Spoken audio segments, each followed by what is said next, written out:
আমরা যে পৃথিবীতে এখন আছি, যে বাস্তবতায় আমরা বসবাস করছি, এই বাস্তবতায় আল্লাহ তাআলা কাউকে একটি, দুটি, তিনটি, চারটি সন্তান যদি দেন, এই সন্তানগুলোকে সমাজে যে চতুর্মুখী আগুনের আঁচ আমরা দেখতে পাই, ঈমান বিধ্বংসী আঁচ, আখিরাত বিনষ্টকারী আঁচ, মুসলমানিত্বের পরিচয় মুছে দেওয়ার মতো আগুনের আঁচ, এরকম হাজারো ফিতনা, চরিত্র বিনষ্টকারী আঁচ, বিভিন্ন রকমের আগুনের আঁচ আছে, বিভিন্ন রকমের ফিতনা আছে। ফিতনা এমন ভাবে পড়ছে কাওয়াকাইল মাতারি, বৃষ্টির ফোঁটা যেরকম পড়ছে আসমান থেকে এরকম ফিতনা পড়ছে। এরকম প্রতিকূল পরিবেশে নিজের সন্তানকে সব রকমের ফিতনা থেকে রক্ষা করে কোন প্রকার অনাচার, কোন প্রকার বদভ্যাস, কোন রকম খারাপ কালচার আমার সন্তানের গায়ে লাগবে না, এখান থেকে বাঁচানোটা এ যুগে ওই ফুটপাতের ব্যবসায়ী মিলিয়নিয়ার হওয়ার চাইতে কঠিন কাজ।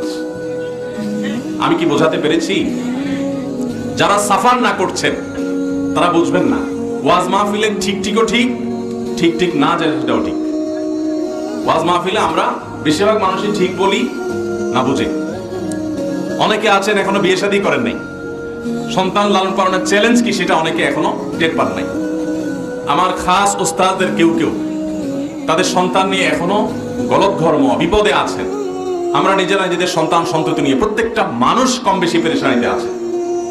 তো এই সমাজটাকে এমন ভাবে গড়ে তোলা হয়েছে, কখনো শিক্ষার নামে, কখনো বিনোদনের নামে, কখনো সংস্কৃতির নামে, কখনো এক এক নামে আমাদের সন্তানদের ঈমানটা হরণ করার হাজারো আয়োজন এই পৃথিবীতে, এই সমাজে চতুর্পাশে আছে। এইরকম একটা বাস্তবতায় নিজের সন্তানকে এই সমস্ত ফিতনা থেকে রক্ষা করা, এটা আরশের মালিকের খাস এহসান ছাড়া কোনো দিন সম্ভব না। আমি বহু বাবা মায়ের চোখের পানি আমি নিজের চোখে দেখেছি। আমার অফিসে বহু বাবা মা এসেছেন, চোখের পানি তাদের বুক ভাসিয়েছেন। অনেক বড় বড় সরকারি পদস্থ কর্মকর্তা, রাষ্ট্রের গুরুত্বপূর্ণ দায়িত্বে নিয়োজিত, অনেক ভালো ভালো আলেম, অনেক ভালো ভালো হাফেজ, অনেক ইমাম সাহেব, অনেক 5 ওয়াক্ত নামাজ আদায়কারী মা বাপ, এমনকি তাহাজ্জুদ গুজার মা বাপ, শুধু ছেলেটা নষ্ট হয়ে গেছে, মেয়েটা বকে গেছে, সন্তান ধ্বংস হয়ে গেছে, তারা বিপদগামী হয়ে গেছে, চোখের পানি ফেলে বুক ভাসাচ্ছেন আর বলছেন ভাই কিছু করার আছে কিনা বলেন। সমাজ উপস্থিতি এমন একটা কঠিন পরিস্থিতিতে আমাদের পাঠ্যপুস্তকে, আমাদের শিক্ষা সিলেবাসে সন্তানদের ঈমান বিধ্বংসী বিষয়গুলো ঢুকানো, এটা হলো মরার পরে খড়ার ঘা। মানে মরা কোনো রকম এখনো বেঁচে আছে, পুরো মরে না কেন, যেন শেষ পেরেক কপিনি আটার মতো, এটা দেওয়ার মতো, গেঁথে দেওয়ার মতো আমাদের প্রজন্মকে ধ্বংস করার আয়োজন চলছে। আমি এই বিষয়গুলো নিয়ে বিভিন্ন সময় সরকার বিভিন্ন গুরুত্বপূর্ণ পদে থাকা ব্যক্তিবর্গের সাথে শেয়ার করার সুযোগ হয়েছে, শেয়ার করেছি। আমার কাছে মনে হয়েছে যে তাদের প্রত্যেকটা মানুষ তারা যে জেনে শুনে পরিকল্পনা করে করছেন, ব্যাপারটা এরকম না। সবক্ষেত্রে অনেকে জানে না, বোঝে না। এগুলো বাড়ি থেকে আপনারা অনেকে যারা প্রস্তাব রাখেন, তারা বাড়ি থেকে এত বড় বড় ফিগারের ফান্ড আসছে, তহবিল আসছে, যে তহবিলগুলো দাঁড়ি তারা যারা যখন সরকারে থাকে তাদের মাথার উপরে টাকা দিয়ে খায়। এবং আমাদের সন্তানদের ঈমান এবং ধ্বংস করার জন্য যত বড় আয়োজন আছে, সব বড় আয়োজন, সব বড় ব্যবস্থা আছে। এমনি ভালো দিচ্ছে না, এমনি ভালো দিচ্ছে না, ধ্বংস করে না, এমনি বিষয় নিয়ে কথা এরকম কত কাজ আছে, এর সাথে আমাদের জড়িত আছে।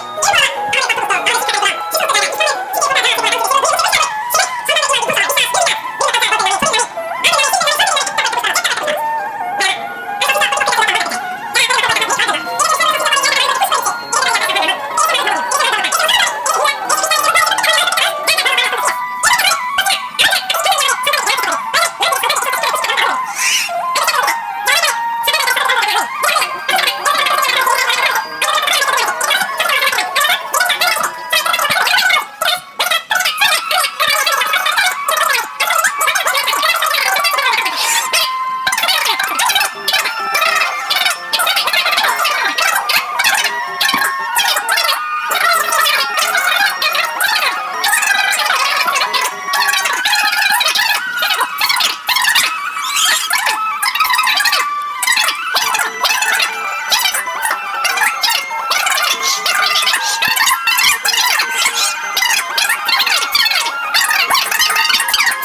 না করে ওই পশ্চিমা দুনিয়ার এই আবর্জনা এনে এখানে ট্রান্সজেন্ডার করার কাহিনীটা কি? কাহিনী আমি বলছি। কাহিনী হলো, দেখুন, আমি ব্যক্তিগতভাবে ওয়াজ মাহফিলে বা সাধারণ দিনে প্রোগ্রামে আমার কথা বলার একটা ধাঁচ আছে। আমি আমার ধাঁচে কথা বলি। আমি চেষ্টা করি যা বলার তা বলার আগে শব্দে শব্দে অক্ষরে অক্ষরে মেলাবার। কোরআন একটা আয়াত বললে জানা মুখস্থ আয়াতটা আমি বলার আগে পরিকল্পনা করলে আমি আবার একটু দেখি, তারপরে বলার চেষ্টা করি। এরপর আমি মানুষ বলতে নাই। ট্রান্সজেন্ডার এটার পরিচয় যদি আপনি জানতে চান, আপনি গুগলে সার্চ করে আপনাকে বিবিসি বাংলা তথ্য দিবে, বিভিন্ন বড় পোর্টালগুলো তথ্য দিবে যে ট্রান্সজেন্ডার কাকে বলা হয়। ট্রান্সজেন্ডার বলা হয় সে মানুষগুলোকে, যে মানুষগুলো সমস্যা মানসিক, তাদের সমস্যা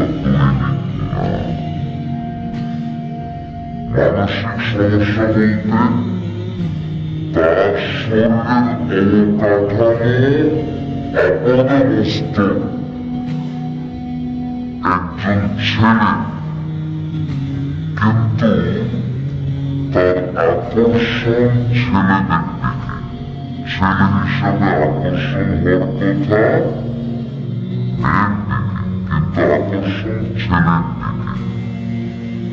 তো তখন সে নিজেকে মেয়ে ভাবতে থাকে, কারণ এই ছেলের দিকে যেহেতু আকর্ষণ, অতএব তাকে নিজেকে মেয়ে ভাবে সে, যে আমি তার মেয়েদের সবকিছু ভাল লাগে, মেয়েদের খেলনা ইত্যাদি ভাল লাগে, এরকম বাস্তবতা আছে। এটাকে অস্বীকার করবার সুযোগ নাই, কিন্তু আমরা অনেকে না জেনে অস্বীকার করি যে না, এটা বোধহয় কোরআনের ভণ্ডামি না।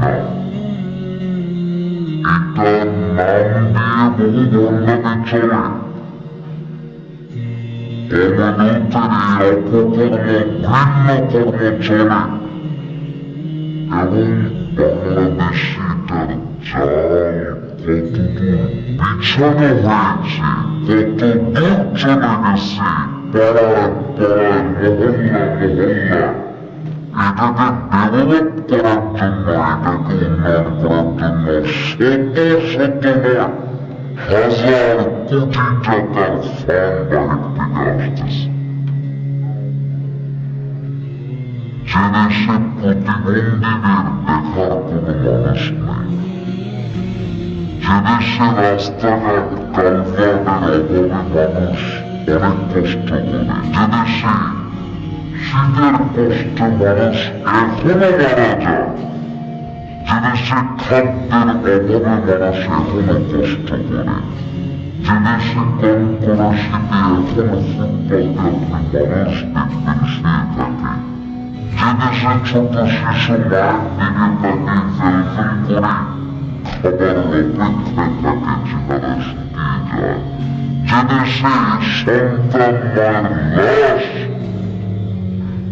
হসপিটাল থেকে নেওয়ার টাকা জোগাড় করতে পারে না, যে দেশে চিকিৎসার অভাবে বহু মানুষ মারা যায়, সে দেশের সমাধান প্রতিষ্ঠা করার জন্য হাজার হাজার কোটি টাকার ফান্ড বিদেশ থেকে দেশে দেওয়া হয়।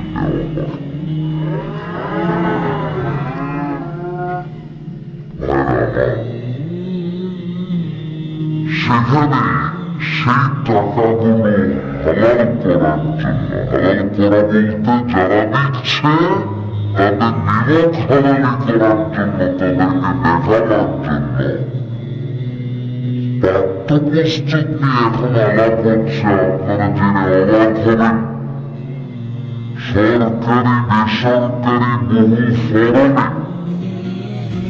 জেন্ডার পরিচয় এখন মেল ফিমেলের পাশাপাশি ট্রান্সজেন্ডার যুক্ত হয়ে গেছে।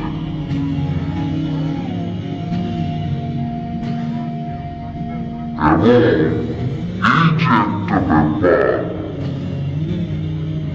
বইয়ের মধ্যে শেরবার গল্পে ছিল, আমি সেখানে আবার ফিরে যাই, যে সেখানে সমস্যাটা কি। অনেকে মনে করেন যে ভাই, যে হিজড়া সেই তো ট্রান্সজেন্ডার, তো আপনাদের অসুবিধা নাকি? আমি বলুন ভাই, আপনি হয় বোকা সাজছেন, আর না হলে এদেশের মানুষকে দেখুন বোকা মনে করতেছে। শোনেন, ট্রান্সজেন্ডার মানে রূপান্তরিত। একজন আপাদমস্তক ছেলে হঠাৎ করে সে নিজেকে মেয়ে দাবি করে। এবার সংসদ নির্বাচন করেছে রংপুর থেকে একজন ট্রান্সজেন্ডার। সে হঠাৎ করে গায়েব হয়ে গেছে নিজের এলাকা থেকে। এরপর অনেকদিন পরে তার উদয় হয়েছে, ছেলে ছিল, এখন সে কি হয়ে গেছে, মেয়ে হয়ে গেছে।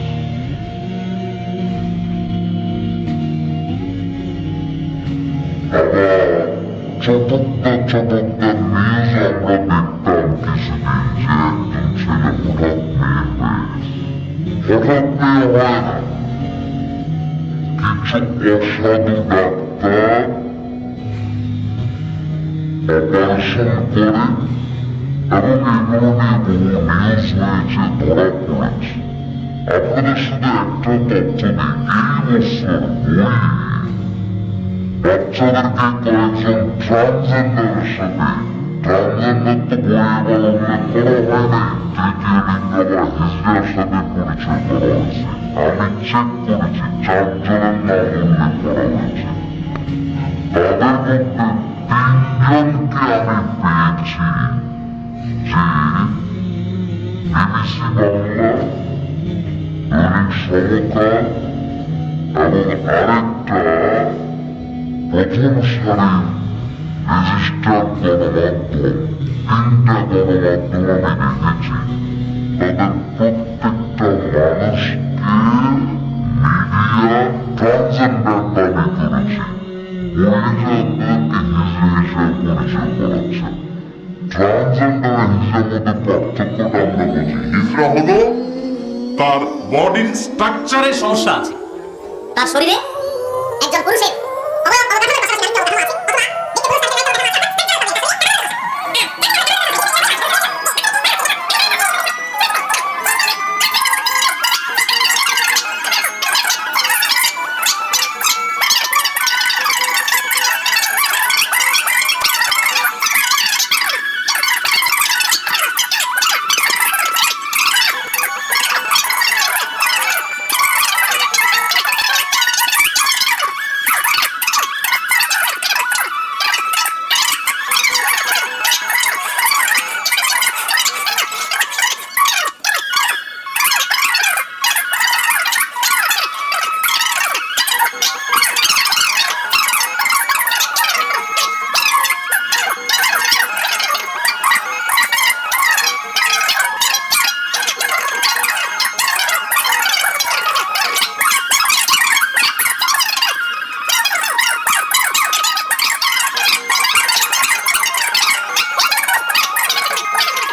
মেয়ে সে হিন্দু শেষ করেছে এবং সেখানকার কালচার অনুযায়ী শেষ সবক দেওয়ার দিন মা বাবা উপস্থিত থাকে। তো শেষ সবক দেওয়ার দিন মন্ত্রী এবং মন্ত্রী স্ত্রী দুজন উপস্থিত, স্ত্রী দূরে বসা আছেন এবং বাবার কাছে আছেন, উস্তাদের কাছে মেয়ে শেষ সবক দিচ্ছে। ছবি সোশ্যাল মিডিয়াতে ব্যাপকভাবে ছড়িয়ে পড়েছে।